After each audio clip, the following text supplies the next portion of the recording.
Chers fidèles, je vous demande de ne pas vous scandaliser des propos que je vais tenir à présent, de ne pas vous indigner, de ne pas vous offusquer.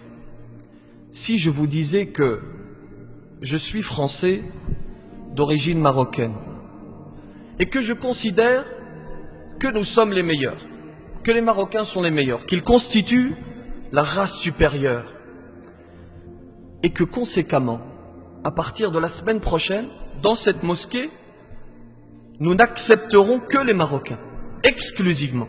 Nous n'accepterons ni les Algériens, ni les Tunisiens, ni les Sénégalais, que les Marocains. Qu'en penseriez-vous? Alors je lis sur vos visages différentes réactions, l'incompréhension, le questionnement, la stupeur, et même la colère peut-être, l'indignation, et le sourire sur le visage de certains qui ont compris qu'évidemment, je n'étais pas sérieux. Mais j'ai fait cette introduction à dessein, pour atteindre un but. Voyez-vous, nous sommes choqués, horrifiés par ce que je viens de dire, n'est-ce pas? Nous sommes choqués par cela. Nous sommes choqués par ces paroles racistes. Mais nous qui sommes horrifiés, choqués par ces paroles racistes, parfois le sommes, parfois sommes racistes. Et on aime bien la théorie. Oh, nous sommes tous des frères en humanité, que nous soyons blancs, noirs, etc. On aime bien la théorie, mais la pratique, c'est l'éternel gouffre entre la théorie et la pratique. Mardi dernier, un jeune homme est venu me voir me disant ceci. Cher imam, je souhaite me marier avec une Française d'origine malienne, mais le père refuse. Pourquoi? Eh bien parce que je suis Français d'origine congolaise, parce qu'il est congolais. Et ce père, il est peut-être avec nous. C'est un musulman qui va à la mosquée, qui prie. Il est peut-être avec nous dans la salle, et il est même peut-être choqué par ce que je viens de dire. Il est même peut-être choqué par l'introduction que j'ai faite. Et pourtant, dans la même journée, il va refuser ce mariage par racisme. Voilà l'une de nos contradictions. Alors, par honnêteté intellectuelle et pour rendre à César ce qui appartient à César, je tiens à signaler que cette introduction a été pensée par un cheikh saoudien qui a fait la même chose, qui a fait cette introduction et qui a traité du même sujet, le racisme. Lorsque l'on se comporte ainsi, lorsque l'on fait preuve de racisme, eh bien nous adoptons le comportement du premier raciste, qui n'est autre que Iblis, que le diable, la'natullahi alayh. Puisqu'il dit à son créateur, Ana khayrun minh, je suis meilleur que lui, en parlant d'Adam alayhi salam. Pourquoi? Pour quelle raison? Est-ce parce parce qu'Iblis a accompli quelque chose de noble? Parce qu'il est plus pieux qu'Adam? Non. Ana khayrun minh, khalaqtani min nar, wa khalaqtahu min tin. Tu m'as créé de feu, et tu l'as créé d'argile. N'est-ce pas ce que l'on entend? Espèce de nègre, tu es noir. N'est-ce pas ce qu'on entend? N'est-ce pas similaire à ce qu'a dit Iblis, la'natullahi alayh? Et c'est la définition du racisme, car soyons précis. Le racisme est une idéologie qui, partant du postulat de l'existence des races au sein de l'espèce humaine, considère que certaines catégories de personnes sont intrinsèquement supérieures aux autres, ce qui est complètement aberrant et qui dénote un manque patent d'intelligence, tout du moins. Nous avons des exemples clairs dans la vie du prophète sallallahu alayhi wa sallam. Des exemples qui nous montrent que le racisme n'a pas sa place. Salman al-Farisi, n'était-il pas de Perse? Cela ne l'a pas empêché d'être l'un des plus fidèles compagnons. Suhayb al-Rumi, n'a-t-il pas vécu toute sa jeunesse, n'a-t-il pas passé toute sa jeunesse à Byzance? Cela ne l'a pas empêché d'être l'un des plus fidèles compagnons. Bilal al-Habashi, n'était-il pas d'Abyssinie? Cela ne l'a pas empêché d'embrasser le destin que vous connaissez. Cela ne l'a pas empêché d'être l'un des plus grands compagnons du prophète sallallahu alayhi wa sallam. Pourtant, il y avait une forme de racisme à l'époque même de notre prophète. Abu Dhar, que vous connaissez certainement, qui est un grand compagnon, va interpeller Bilal ibn Rabah al-Habashi dans ces termes en lui disant « Ô fils de noir !» Et lorsque l'on va rapporter ces propos au prophète sallallahu alayhi wa sallam, il va répondre, tu es un homme qui possède encore des caractères du temps de l'ignorance. Chers musulmanes, chers musulmans, nous faisons également preuve de racisme social. Lorsque tu rencontres sur ton chemin quelqu'un qui a un métier modeste, qui est balayeur, qui est éboueur, qui est simple employé de bureau, tu le méprises. Tu le méprises, ce n'est qu'un employé de bureau. Et toi, tu es ingénieur, tu es PDG. Il est peut-être 1000 fois meilleur que toi. Il est peut-être bien meilleur que toi, car nous nous arrêtons aux apparences. Nous ne nous intéressons pas à ce qu'il y a à l'intérieur, ce qui est le plus important. À l'époque du prophète sallallahu alayhi wa sallam, lorsque cette femme qui avait un métier, on va dire, modeste, elle était chargée de nettoyer la mosquée, ce qui est un métier très honorable. Lorsqu'elle va décéder, ils ne vont pas prendre la peine, les compagnons ne vont pas prendre la peine d'informer le prophète sallallahu alayhi wa sallam. Et il va se mettre en colère. Et il va aller refaire salat al-janaza, la prière mortuaire, pour honorer cette femme, pour montrer qu'il n'y a pas de différence, pour d'ores et déjà, à son époque, nous interpeller, nous dire, ne faites pas preuve de racisme social. Il peut être bien meilleur que toi. L'islam nous montre cela, nous montre ce combat contre le racisme.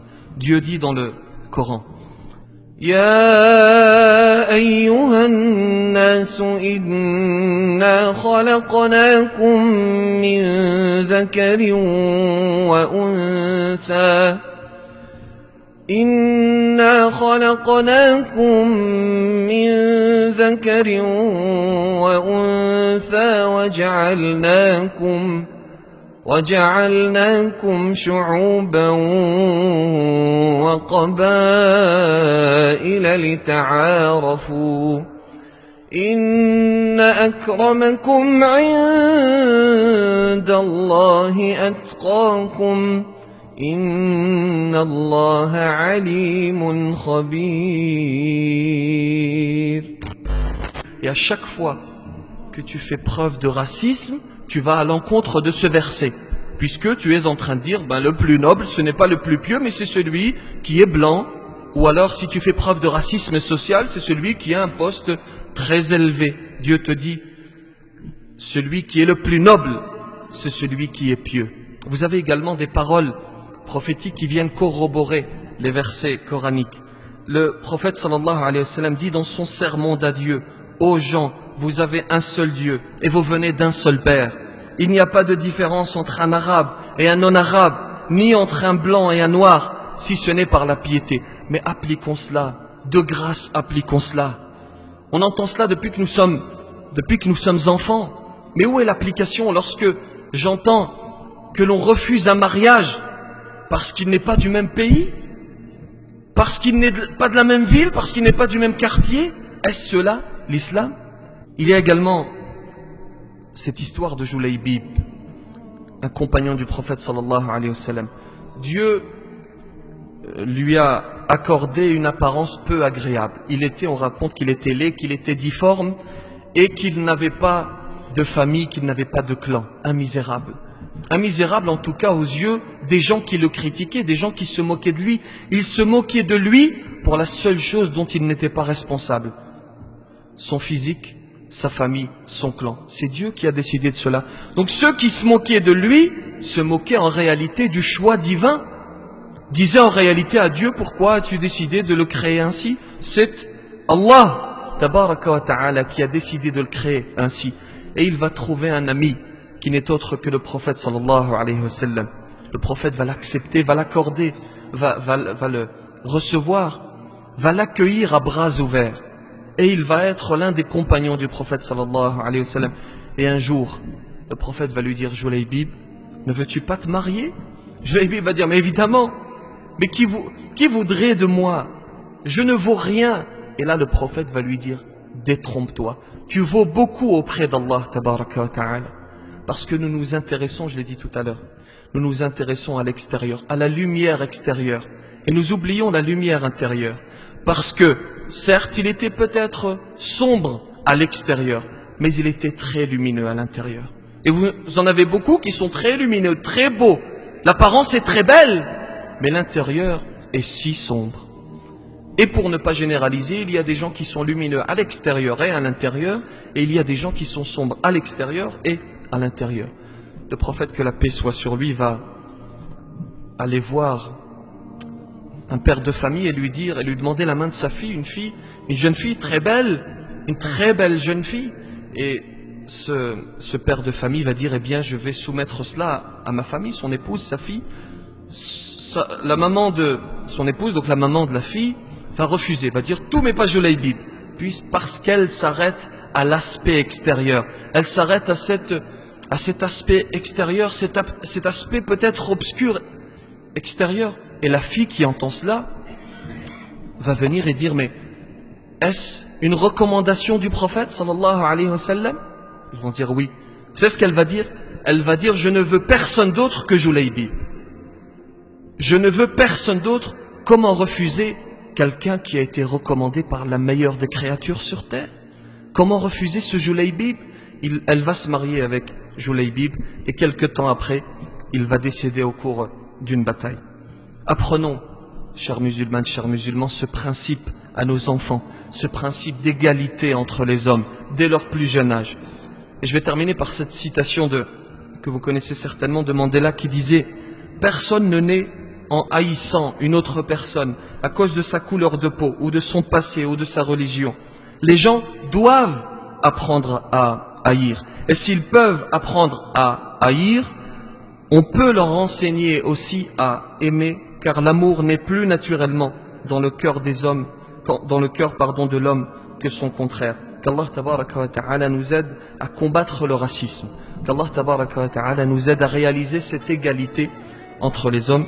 Allahumma hdina fi man hadayt, wa afina fi man afayt, wa tawallana fi man tawallayt.